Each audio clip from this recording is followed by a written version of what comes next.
ओम शांति। 30 जून 2025 बाबा के महावाक्य। मीठे बच्चे, बाप आए हैं तुम्हें ज्ञान से शुद्ध खुशबूदार फूल बनाने। तुम्हें कांटा नहीं बनना है, कांटों को इस सभा में नहीं लाना है। प्रश्न: जो बच्चे याद की यात्रा में मेहनत करते हैं उनकी निशानी क्या होगी? उत्तर: याद की मेहनत करने वाले बच्चे बहुत खुशी में रहेंगे। बुद्धि में रहेगा कि अभी हम वापस लौट रहे हैं, फिर हमें खुशबूदार फूलों के बगीचे में जाना है। तुम याद की यात्रा से खुशबूदार बनते हो और दूसरों को भी बनाते हो। ओम शांति। बागवान भी बैठा है, माली भी है, फूल भी है। यह नई बात है ना। कोई नया अगर सुने तो कहेंगे यह क्या कहते हैं, बागवान, फूल आदि यह क्या है? ऐसी बातें तो कभी शास्त्रों में सुनी नहीं। तुम बच्चे जानते हो, याद भी करते हैं बागवान खेवैया को। अब यहाँ आए हैं यहाँ से पार ले जाने। बाप कहते हैं याद की यात्रा पर रहना है। अपने को आपे ही देखो, हम कितना दूर जा रहे हैं, कितना अपनी सतो प्रधान अवस्था तक पहुँचे हैं। जितना सतो प्रधान अवस्था होती जाएगी तो समझेंगे अभी हम लौट रहे हैं। कहाँ तक हम पहुँचे हैं? सारा मदार याद की यात्रा पर है। खुशी भी छड़ी रहेगी। जो जितनी जितनी मेहनत करते हैं उतना उनमें खुशी आएगी। जैसे इम्तिहान के दिन होते हैं तो स्टूडेंट समझ जाते हैं ना, हम कहाँ तक पास होंगे। यहाँ भी ऐसे है। हर एक बच्चा अपने को जानते हैं कि कहाँ तक हम खुशबूदार फूल बने हैं, कितना खुशबूदार फिर औरों को बनाते हैं। यह गाया भी जाता है कांटों का जंगल, वह है फूलों का बगीचा। मुसलमान लोग भी कहते हैं गार्डन ऑफ अल्लाह। समझते हैं वहाँ एक बगीचा है, वहाँ जो जाता है उनको खुदा फूल देते हैं। मन में जो कामना होती है वह पूरी करते हैं। बाकी ऐसे तो नहीं कोई फूल उठा कर देते हैं। जैसा जिसकी बुद्धि है वह साक्षात्कार हो जाता है। यहाँ साक्षात्कार पर कुछ भी है नहीं। भक्ति मार्ग में तो साक्षात्कार के लिए गला भी काट देते हैं। मीरा को साक्षात्कार हुआ, उनका कितना मान है। वह है भक्ति मार्ग। भक्ति को आधा कल्प चलना ही है, ज्ञान है ही नहीं। वेदों आदि का बहुत मान है। कहते हैं वेद तो हमारे प्राण हैं। अभी तुम जानते हो यह वेद शास्त्र आदि सब हैं भक्ति मार्ग के लिए। भक्ति का कितना बड़ा विस्तार है, बड़ा झाड़ है। ज्ञान है बीज। अभी ज्ञान से तुम कितने शुद्ध होते हो, खुशबूदार बनते हो। यह तुम्हारा बगीचा है। यहाँ कांटा किसी को भी नहीं कहेंगे, क्योंकि यहाँ विकार में कोई जाते नहीं। तो कहेंगे इस बगीचे में एक भी कांटा नहीं। कांटा है कलयुग में, अभी है पुरुषोत्तम संगम युग। इसमें कांटा कहाँ से आया? अगर कोई कांटा बैठा है तो अपने को ही नुकसान पहुँचाते हैं, क्योंकि यह इंद्रप्रस्थ है ना। इसमें ज्ञान परिया बैठी है। ज्ञान डांस करने वाली परिया है। मुख्य मुख्य के नाम पुखराज परी, नीलम परी आदि आदि पड़े हैं। वही फिर नवरत्न गाए जाते हैं। परंतु यह कौन थे यह किसको भी पता नहीं। बाप सिर्फ कहते हैं मुझे याद करो। तुम बच्चों की बुद्धि में अब समझ है। 84 का चक्र भी अभी बुद्धि में है। शास्त्रों में तो 84 लाख कह दिया है। मीठे मीठे सिखिलदे बच्चों को बाप ने समझाया है तुमने 84 जन्म लिए। अब तमो प्रधान से सतो प्रधान बनना है। कितना सहज है। भगवानुवाच बच्चों प्रति मामेकम याद करो। अभी तुम बच्चे खुशबूदार फूल बनने के लिए अपने को आत्मा समझ बाप को याद करो। कांटे नहीं बनो। यहाँ सब मीठे मीठे फूल हैं, कांटा नहीं। हाँ, माया के तूफान तो आएंगे, माया ऐसी कड़ी है जो झट फंसा देगी, फिर पछताएंगे हमने यह क्या किया, हमारी तो की कमाई सारी चट हो गई। यह है बगीचा। बगीचे में अच्छे अच्छे फूल भी होते हैं। इस बगीचे में भी कोई तो फर्स्ट क्लास फूल होते जाते हैं, जैसे मुगल गार्डन में अच्छे अच्छे फूल होते हैं। सब जाते हैं देखने।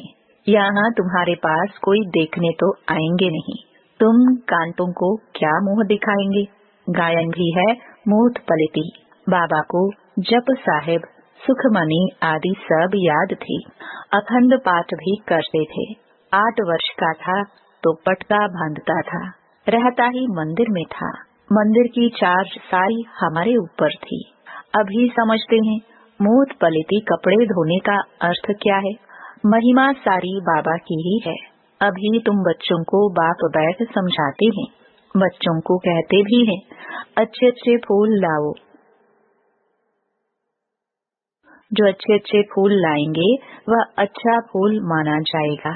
सभी कहते हैं हम श्री लक्ष्मी नारायण बनेंगे, तो गोया गुलाब के फूल हो गए। बाप कहते हैं अच्छा तुम बच्चों के मुख में गुलाब, अब पुरुषार्थ कर सदा गुलाब बनो। ढेर के ढेर बच्चे हैं, प्रजा तो बहुत बन रहे हैं। वहाँ है ही राजा रानी और प्रजा। सतयुग में वजीर होता ही नहीं, क्योंकि राजा में ही पावर रहती है। वजीर आदि से राय लेने की दरकार नहीं रहती, नहीं तो राय देने वाला बड़ा हो जाए। वहाँ भगवान भगवती को राय की दरकार नहीं। वजीर आदि सब होते हैं जब पतित होते हैं। भारत की ही बात है, और कोई खंड नहीं जहाँ राजाए राजाओं को माथा टेकते हो।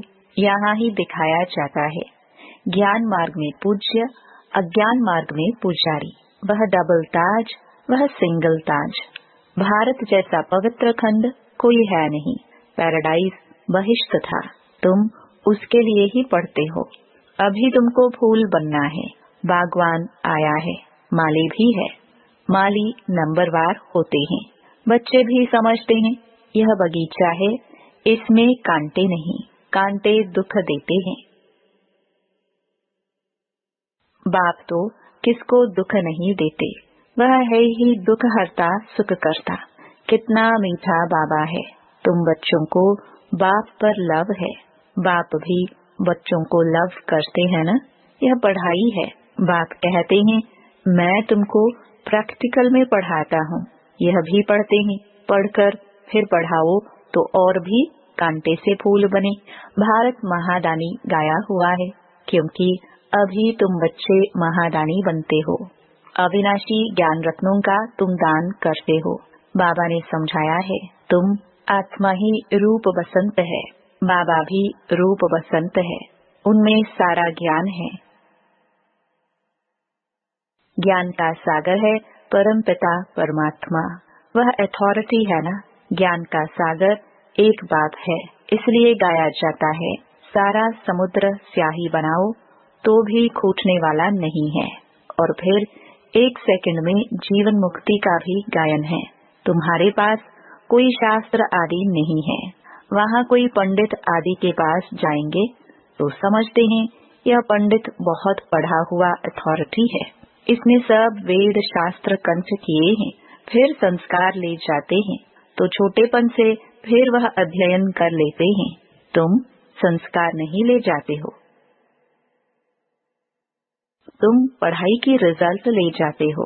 तुम्हारी पढ़ाई पूरी हुई, फिर रिजल्ट निकलेगी और वह पद पालेंगे। ज्ञान थोड़े ले जाएंगे जो किसको सुनाएंगे। यहाँ तो तुम्हारी पढ़ाई है जिसकी प्रारब्ध नई दुनिया में मिलनी है। तुम बच्चों को बाप ने समझाया है माया भी कोई कम शक्तिवान नहीं है। माया को शक्ति है दुर्गति में ले जाने की, परंतु उनकी महिमा थोड़ी करेंगे। वह तो दुख देने में शक्तिमान है ना। बाप सुख देने में शक्तिमान है, इसलिए उनका गायन है। यह भी ड्रामा बना हुआ है। तुम सुख उठाते हो तो दुख भी उठाते हो। हार और जीत किसकी है? इनका भी मालूम होना चाहिए ना। बाप भी भारत में आते हैं, जयंती भी भारत में मनाई जाती है। यह किसको भी पता नहीं कि शिव बाबा कब आया, क्या आकर किया था। नाम निशान ही गुम कर दिया है। श्री कृष्ण बच्चे का नाम दे दिया है। वास्तव में बिलवड बाप की महिमा अलग, श्री कृष्ण की महिमा अलग है। वह निराकार, वह साकार है। श्री कृष्ण की महिमा है सर्वगुण संपन्न। शिव बाबा की यह महिमा नहीं करेंगे।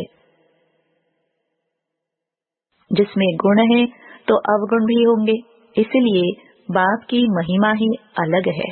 बाप को अकाल मूर्त कहते हैं ना, हम भी अकाल मूर्त है। आत्मा को काल खा नहीं सकता है। आत्मा अकाल मूर्त का यह तख्त है। हमारा बाबा भी अकाल मूर्त है। काल शरीर को ही खाते हैं। यहाँ अकाल मूर्त को बुलाते हैं, सत्युग में नहीं बुलाएंगे, क्योंकि वहाँ तो सुख ही सुख है। इसलिए गाते भी हैं, दुख में सिमरन सब करे, सुख में करे न कोई। अभी रावण राज्य में कितना दुख है। बाप तो स्वर्ग का मालिक बनाते हैं। फिर वहाँ आधा कल्प कोई पुकारते ही नहीं। जैसे लौकिक बाप बच्चों को श्रृंगार कर वर्षा दे, खुद वानप्रस्थ अवस्था लेते हैं। सब कुछ बच्चों को देकर कहेंगे, अभी हम सत्संग में जाते हैं, कुछ खाने के लिए भेजते रहना। यह बाबा तो ऐसे नहीं कहेंगे ना। यह तो कहते हैं, मीठे मीठे बच्चों, हम तुमको विश्व की बादशाही देकर वानप्रस्थ में चले जाएंगे। हम थोड़े कहेंगे खाने के लिए भेजना। लौकिक बच्चों का तो फर्ज है बाप की संभाल करना, नहीं तो खाएंगे कैसे। यह बाप तो कहते हैं, मैं निष्काम सेवाधारी हूँ। मनुष्य कोई निष्काम हो न सके, भूख मर जाए। हम थोड़े ही भूख मरेंगे, हम तो अभोक्ता है। तुम बच्चों को विश्व की बादशाही देकर हम जाए विश्राम करते हैं।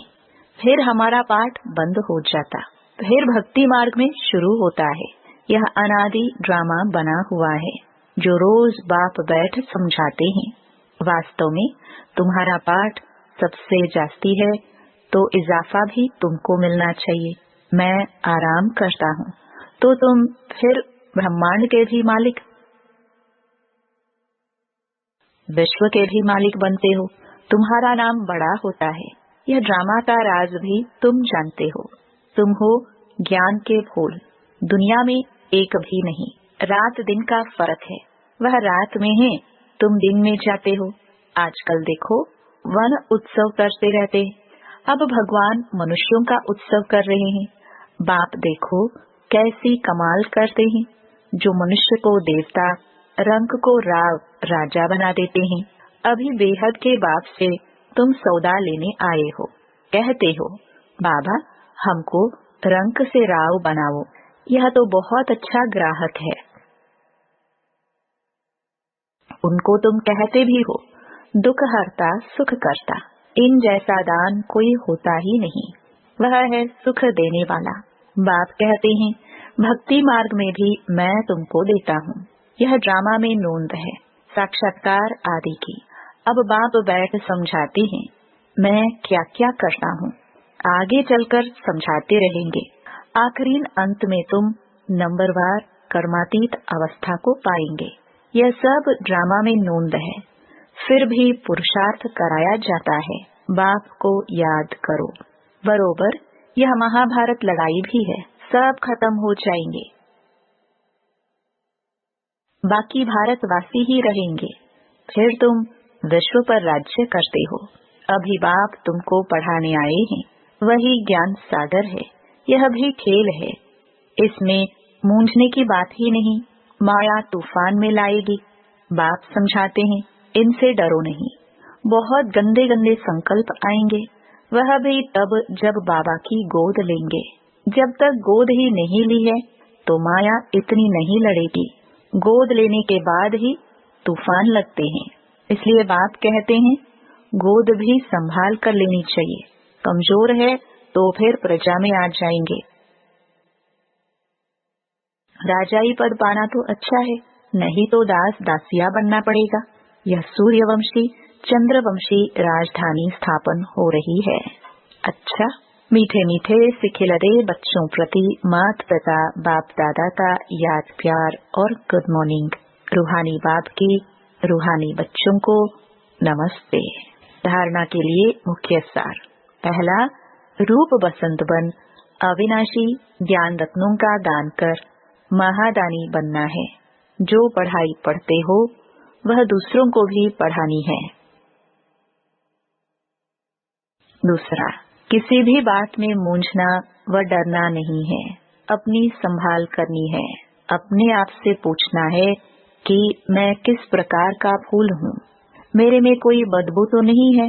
वरदान, दृढ़ संकल्प द्वारा कमजोरियों रूपी कलयुगी पर्वत को समाप्त करने वाले समर्थी स्वरूप भव। दिल शिकस्त होना, किसी भी संस्कार व परिस्थिति के वशीभूत होना, व्यक्ति व वैभवों की तरफ आकर्षित होना,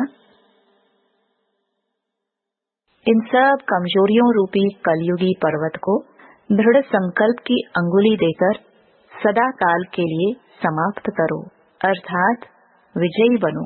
विजय हमारे गले की माला है। सदा इस स्मृति से समर्थी स्वरूप बनो। यही स्नेह का रिटर्न है।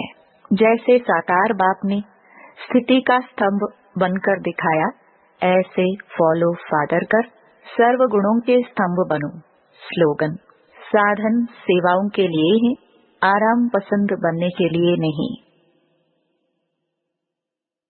अव्यक्त इशारे। आत्मिक स्थिति में रहने का अभ्यास करो, अंतर्मुखी बनो। जैसे एटम बॉम्ब एक स्थान पर छोड़ने से चारों ओर उसके अंश फैल जाते हैं, वह एटम बॉम्ब है और यह आत्मिक बॉम्ब है।